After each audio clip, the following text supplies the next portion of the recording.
From this to this. Na opo, naging fish pan na nga yung bahay namin dito dahil sa mga isda. Na di lang pala tubig yung pumasok sa bahay namin. Pati malalaking tilapia mga guys meron din.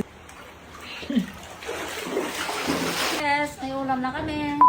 Di nga ako masyado nakatulog kagabi sa sobrang lakas ng ulan. Napagising ko nga dyan, nagulat ako na may lumalangoy na nga na isda dito sa loob ng bahay. Kaya naman may ulam yata tayo for today's video mga guys. Kaya naman lagot sa akin itong mga isdang to.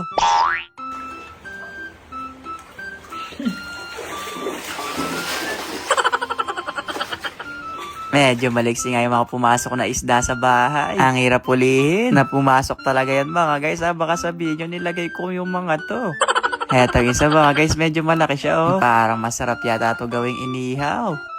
Pero wait lang mga guys, parang ang dami yata yung mga tilapia na naging fish pan na nga itong bahay. Na di ko alam kung magpapasalamat ba ako kung binaha kami dahil may pumasok nga na isda. Na magkakaiba pa naman yung isda mga guys, kasi tingnan nyo. May kakaiba akong isda na nahuli. Na baka sa susunod mga guys, goldfish na ito makuha ko no. O pamain, bulig mga guys. Na dito kasi sa amin mga guys, maraming fish pan. Marami rin talagang isdan lumalabas. Lalo na kapag tag-ulan. Nakakatakas yung mga isda. Na eto na pala yung mga nahuli ko oh. Ay anong nahuli chow? Eto pala yung mga nabili namin kanina sa ali nagtitinda. Pinakawalan lang namin kanina sa tubig kasi baka hindi daw makahinga. Yes, may ulam na kami. Ay, manyaman.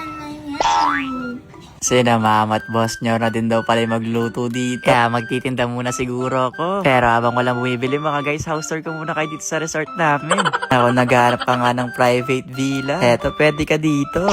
Ayan, isasara mo nga lang tong window. May enjoy nyo lang nga tong tubig na magpapamilya. Chot! Dahil alam nyo mga guys, kahit binaha tayo dito, mas pinipili lang namin maging positibo. Kasi wala naman tayong magagawa. Lalo sanay na naman kami napapasukan ng tubig dito. Kaya ako nirenta mo nga tong isang villa. Eto, may dalawa na siyang kwarto. Eto ay magiging space mo. Meron na rin tong TV, electric fan. Basta magdala ka na lang siguro ng salbabida, no? Kasi baka malunod yung kasama mo. Na etong kabilang bila naman mga guys, dito yung kitchen. Na andito nga yung mga pagkain. Na eto, meron din akong pagkain ng mga isda dito. Napakainin mo na lang siguro sila kapag nagrenta ka kasi nagugutom yung mga yan. Pero seryoso mga guys, habang tumatagal, tumataas nga yung tubig dito sa amin. Kawawa yung mga gamit. Kaya kapag nagtaas pa to, iakit na rin namin yung mga ibang gamit na naiwan dito sa baba. Na medyo malaki pa naman yung space namin dito sa taas. Ngayon nga lang mga guys, medyo magulo pa sa taas ha. Pero i-house-tour ko pa rin kayo. Na siguro iba sa inyo di pa nakikita yun dito. Kaya naman i-house-tour ko na rin kayo dito sa taas namin. Na medyo magulo pa dito ha. Na di man din kasi ito natapos. Kaya kapag bumaba sa baba, dito namin inaakyat. Pinaayos pala namin to dati mga guys, kaso di natuloy. Bakit di natuloy? Kasi kulang sa budget mga guys. Na yan, sobrang lakas na naman ng ulan no. Heto pala yung dapat na magiging kwarto ko. Ginawa munang sala para ba may tambayan tuwing gabi. Na yan, dito nga nakasabit yung mga damit. Na dito nga nakapwesto yung walking closet ko. Na dumadampot na lang ako niya ng damit mga guys kapag umaalis.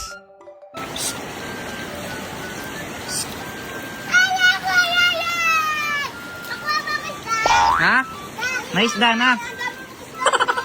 Oh, isda muna kayo mga guys.